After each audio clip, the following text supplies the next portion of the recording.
온라인 경제 뉴스의 달인 알파견의 경제 뉴스 시작해 볼게요. 미국 연준 테이퍼링 내년 금리 인상 신호 보냈다고 합니다. 연준은 2023년 말까지 인플레이션 전망치도 상향 조정했는데요. 2021년 인플레 전망치는 지난 6월 3.4%에서 4.2%로 상향 조정됐고요. 2022년 전망치는 2.1에서 2.2%로 높아졌고 2023년은 2.2%를 그대로 유지했어요. 2024년 전망치는 2.1%입니다. 부동산 비중 큰 나라 중국엔 헝다 위기가 리먼 때보다 나쁘다라고 합니다. 그는 여러 측면에서 헝다 파산 위기가 리먼 때와 같은 상황이라고 우려할 필요는 없다고 강조하면서도 중국 경제 모델 뒤에 있는 부채의 징후기에 중국엔 훨씬 나쁘다고 지적했습니다. 거품을 빼려고 한다면 위험이 너무 클 것이라며 중국역 부동산은 여전히 중국 국내 총세상 GDP의 큰 부분을 차지하고 있기에 경제 모델의 큰 위험이라고 설명했습니다. 중국은 그동안 인플라에 투자하는 방식으로 건설 붐을 일으켜 고속 성장을 이뤘죠. 중국 GDP에서 부동산은 30% 내외를 차지하고 있습니다.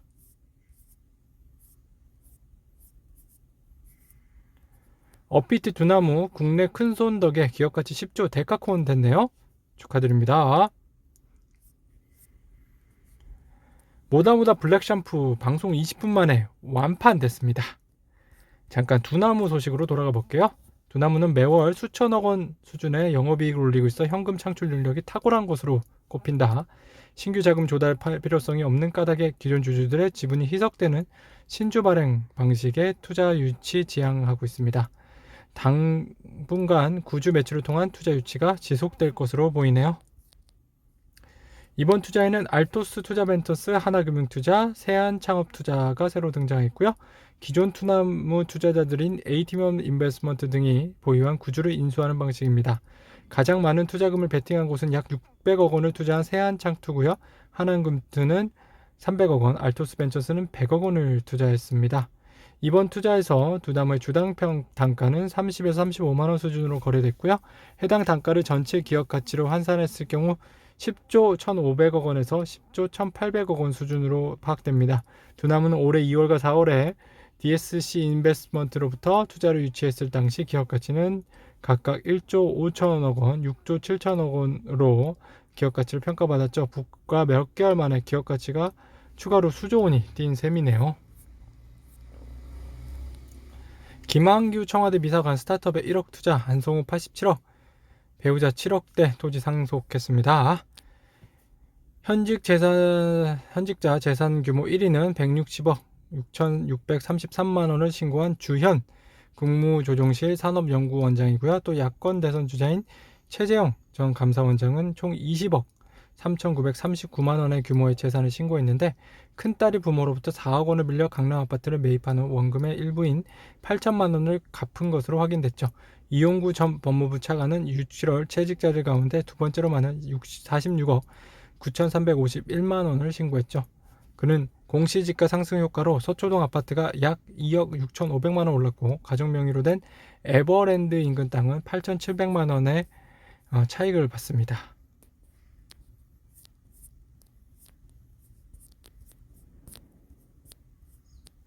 탐욕의 눈먼 중국 헝다 자산 매각, 출자 전환 등 구조조정을 밟을 듯합니다. 헝다는 지난해 중국 정부가 부동산 규제에 나서자 지난해 말부터 연 12에서 13% 고금리 이자 지급 달러 표시 채권을 발행했어요. 이 채권의 전체 규모는 우리 돈 10에서 15조 원에 달하는 걸로 추정되고 있습니다. 중국 헝다그룹 오늘 파산 회생 운명의 날이었네요. 오랫동안 중국 투자에 부정적 견해를 보이던 헤지펀드 키니코스 어소시에이트 설립자 짐 차노스는 헝다 상체가 단순히 중국 부동산 시장에만 국한된 문제가 아니라고 지적했죠. 차노스는 중국 경제 모델 전반에 대한 문제로 확산될 수 있다는 점에서 큰 충격이 발생할 수 있다고 지적했어요. 그는 중국 경제 성장의 배경에는 모두 부채가 존재한다며 이 부채의 거품을 해결하라고 한다면 매우 많은 위험 요인이 존재한다고 설명했습니다. 이에 헝다그룹의 파산은 부동산 주도의 중국 성장 모델의 종말을 의미한다며 이는 경제 성장 모델에 대한 문제이며 부동산은 중국 국내 총생산 GDP의 상당 부분을 차지한다고 강조했습니다. 내 집 2억 띄었는데 지급액 그대로 치솟는 집값에 주택연금 해지 급증하고 있습니다. 연금을 해지하면 주택가격의 1.5% 정도 되는 보증률을 돌려받지 못하고 3년간 재가입이 안 되는 등 불이익이 있지만 집값 상승 이익이 더 크면 해지할 만하다고 하네요. 한국 초고속 인터넷 속도 세계 7위에 그쳐 2년 만에 5계단 하락했습니다. 1위는 모나코, 이어 싱가포르, 홍콩, 태국, 루마니아, 스위스 순이었네요. 빚더미 앉은 형다. 채권 이자 지급 발표해도 1년 내 갚을 돈이 43조 원이 되면 됩니다. 와, 이거 43조 원? 굉장하네요. 다만 헝다의 사업 규모로 볼 때 중국 경제는 상당한 부담이 될 전망이죠. 헝다는 중국 전역의 280여 개 도시에서 1300여 개의 건설 프로젝트를 진행하면서 약 25만 명을 고용하고 있습니다. 협력업체는 8000여 개에 달하고요. 헝다가 발행한 고금리 상품에 투자한 개인도 8만여 명에 이릅니다. 게다가 본업인 부동산 외에 금융, 전기자동차, 헬스케어, 식음료 등이 벌여놓은 사업이 많아 어디서 변수가 태어날지 모르는 우려도 제기되고 있습니다.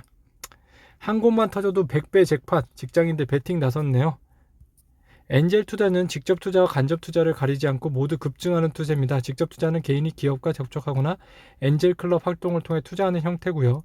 엔젤 투자 협회에 등록된 엔젤 클럽은 상반기 기준 246개로 2016년 76개에 비교하면 3.2배로 늘어났습니다.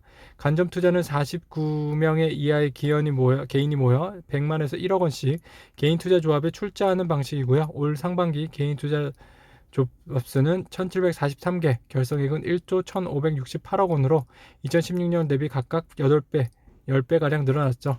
직장인들도 엔젤 변신, 엔젤 투자는 4, 5년 전까지만 해도 대기업 금융권 출신 퇴직 임원이나 스타트업 최고 경영자 CEO 등의 전유물로 꼽혔어요. 대표적인 사례가 장병규 크라프톤 이사회 의장인데요. 2011년 배달의 민족 우아하 형제들의 3억 원을 투자했는데 8년 뒤인 2019년 배달의 민족이 독일 딜리버리 히어로에 매각되면서 장 의장의 지분 가치는 3천억 원이 됐죠. 최근 2, 3년 사이에 일반 직장인까지 가세했습니다. 대단하네요. 3억 원에서 어떻게 3천억 원까지 되네요. 굉장하죠. 일본의 빈집이 850만 채라고 합니다. 일본 총무성이 발표한 2019년 빈집은 약 849만 채다. 전체 주택의 13.6%에 이른다. 노무라 종합연구소는 1000만 채 이상을 빈집으로 분류했다. 10년 뒤에는 2000만 채 넘을 예정이다. 전망이다. 원인은 급속한 고령화와 저출산, 인구 감소, 농촌 일자리 부족 등이다. 민간에서도 빈집을 싸게 사들여 보수한 뒤 임대 매매하는 재생주택 사업이 시작됐는데요. 가치타스라는 회사는 지난해 순이익 51억엔 약 545억 원을 기록했다. 매년 빈집이 60만 채 이상 나오니 참여업체가 늘어나고 있습니다. 우리나라에도 빈집 많아요. 2010년 79만 4천 채에서 2019년 151만 8천 채로 급증했죠. 전체 주택의 8.4%입니다. 농어촌뿐 아니라 도시 아파트와 단독주택도 섞여 있습니다. 정부가 빈집 특별법으로 만들고 빈집을 공공주택과 청년 공간으로 제공키로 했지만 이용률은 저조한 상태입니다. 네, 알파근의 경제뉴스 오늘 여기까지 전해드리겠습니다.